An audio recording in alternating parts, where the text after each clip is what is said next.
हर घर एक चर्चा है कि वोट चोरी, वोट चोरो कुर्सी छोड़ो। यहाँ घुसपैठी है तो उसका दोषी अगर एक मात्र कोई है तो नरेंद्र मोदी है। कि 35 सीटों की चोरी स्पष्ट दिखती है कि नरेंद्र मोदी की सरकार चोरी करके बनी है।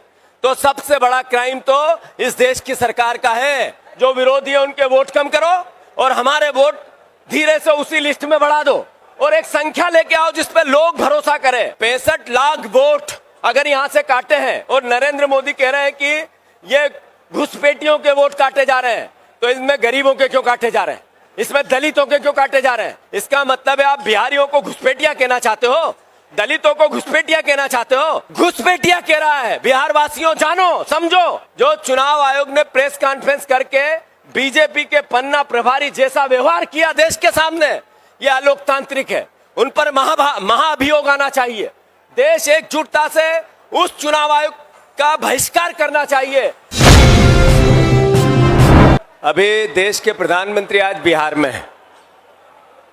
राहुल गांधी जी भी बिहार में लगातार वोट चोरी की चर्चा कर रहे हैं। तेजस्वी यादव जी जिस तरीके से सर्वहारा वर्ग की लड़ाई लड़ते हुए बिहार के सम्मान की, बिहार की सड़कों पे बात कर रहे हैं, सैनी जी के सहयोग से मैं समझता हूं कि पूरा बिहार और पूरा देश देख रहा है। साथियों, हर घर एक चर्चा है कि वोट चोरी, वोट चोरो कुर्सी छोड़ो। हर घर में से यह आवाज आने लगी है। आज देश के प्रधानमंत्री ने इस पे बिहार में आकर गया में स्पष्टीकरण दिया। उन्होंने कहा कि हम उन घुसपैठियों को निकाल रहे हैं जिन्होंने यहाँ की डेमोग्राफी को बिगाड़ रहे हैं।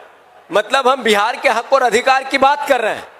मैं अभी आदरणीय सांसद जी ने, संजय जी ने बहुत विस्तार से बात कही।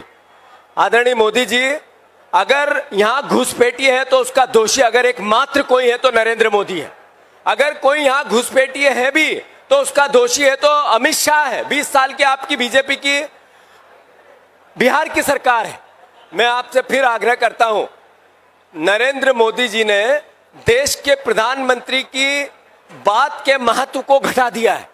उस सम्मान को जो देश का प्रधानमंत्री का होता है, उस सम्मान को, उस जवान की कीमत को नरेंद्र मोदी जी ने क्वेश कर दिया है।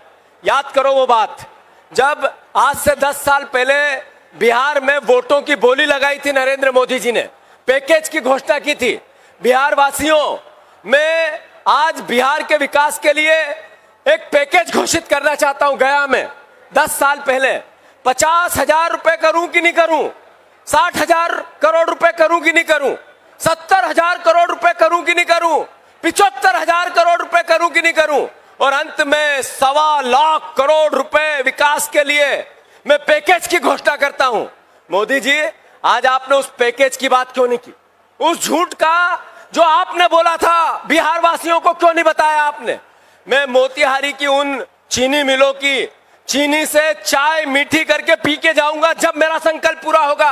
आपने बिहार के सामने पिछले चुनाव में कहा था, क्या हुआ उन चीनी मिलों का? मोतिहारी की चीनी मिलों की चाय कड़वी है मोदी जी, आपने उनकी चर्चा क्यों नहीं की? आपने वो चर्चा क्यों नहीं की कि इस बिहार में अगर पलायन है तो उसका दोषी नरेंद्र मोदी है? आपने ये बात क्यों नहीं की कि इस बिहार में अगर बेरोजगारी है तो उसका दोषी नरेंद्र मोदी है? आपने ये बात क्यों नहीं की कि अगर ये क्राइम है तो ये नीतीश कुमार की सरकार के कारण है? आपने ये बात क्यों नहीं की जब आपने ये कहा कि हम ऐसा बिल ला रहे हैं कि एक बिल जिसमें 1 साल तक कोई जनप्रतिनिधि जेल में रहेगा, पद मुक्त होगा और 30 दिन में, और सांसद भी उसमें आएगा। तो आदरणीय मोदी जी, अगर सांसद भी उसमें आएगा तो फिर आपका एक मंत्री यहाँ का जिनेश मिश्रा मंत्री क्यों बना हुआ है? वो तो, उनको तो सजा हुई है राजस्थान में। अगर आपका यही बात थी तो हेमंत बिस्वा शर्मा जेल क्यों नहीं गया? आपकी यही बात थी मोदी जी, तो आपको बताना पड़ेगा कि आपने घट्टी पीसिंग जिस उप मुख्यमंत्री के लिए कहा था, शरद पवार जी के भतीजे के लिए, उसका क्या हुआ? अजीत पवार का, वो आज मंत्री बना क्यों बैठा है? और नरेंद्र मोदी जी, चुनावी बॉन्ड का जो क्राइम भारतीय जनता पार्टी ने किया है, जिसको सुप्रीम कोर्ट ने रोका है, अब वो एक क्राइम है। सबसे पहले अगर इसका कोई जेल जाएगा तो देश का प्रधानमंत्री नरेंद्र मोदी जी और भारतीय जनता पार्टी दोषी होगी। इन लोगों को नकद मुक्त होगा। साथियों, इन सारी बातों से सिर्फ एक बात स्पष्ट होती है, देश को गुमराह करना है और वोटों की चोरी करनी है। वोटों की चोरी करनी है और फिर नए चुनाव में नई बातें करनी है। अगर वोट चोरी होता है, इसका असर किस पे पड़ता है? इसका असर आम जनता पे पड़ता है। अगर आपने वादे किए पूरा नहीं किए, क्यों? क्योंकि हमें तो सरकार चोरी से बनानी है। नरेंद्र मोदी अगर देश में प्रधानमंत्री बने हैं, राहुल गांधी जी ने तथ्यों और तर्कों से दिल्ली में प्रेस कॉन्फ्रेंस लेके कहा कि 35 सीटों की चोरी स्पष्ट दिखती है कि नरेंद्र मोदी की सरकार चोरी करके बनी है। तो सबसे बड़ा क्राइम तो इस देश की सरकार का है। मैं फिर से सभी साथियों से आग्रह करता हूं, 2014 में एक ठगों का गिरोह बना था। 2014 में एक ठगों के गिरोह ने देश की सत्ता हथियाई थी। उन्होंने पहले राज्यपाल को माध्यम बनाया, मणिपुर की और कई छोटे राज्यों की सरकारें गिरा दी।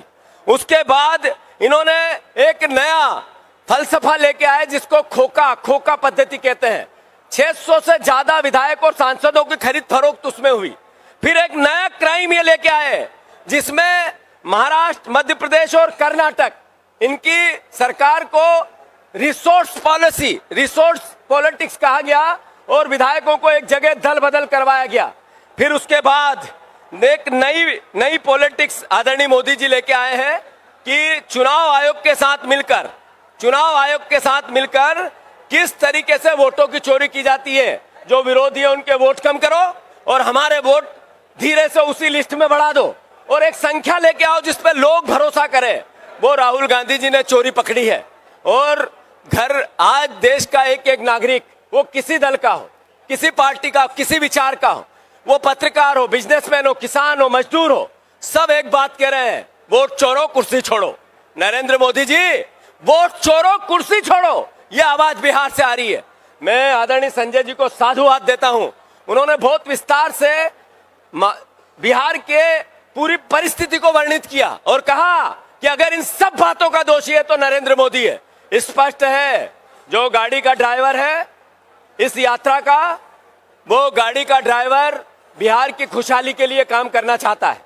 जो गाड़ी में बैठा हुआ वोट चोरी की बात करता हुआ एक नेता है देश का, वो देश के मूल ताकत, वोट की ताकत को, आम नागरिक के अधिकार और हक को आम नागरिक के पास रखना चाहता है, जिससे लाखों साल तक लोकतंत्र मजबूत रहे।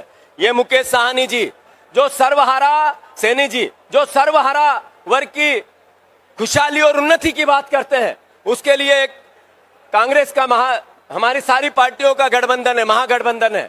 100% जनता चिल्ला के बोल रही है चुनाव आए और महागठबंधन की विजय हो।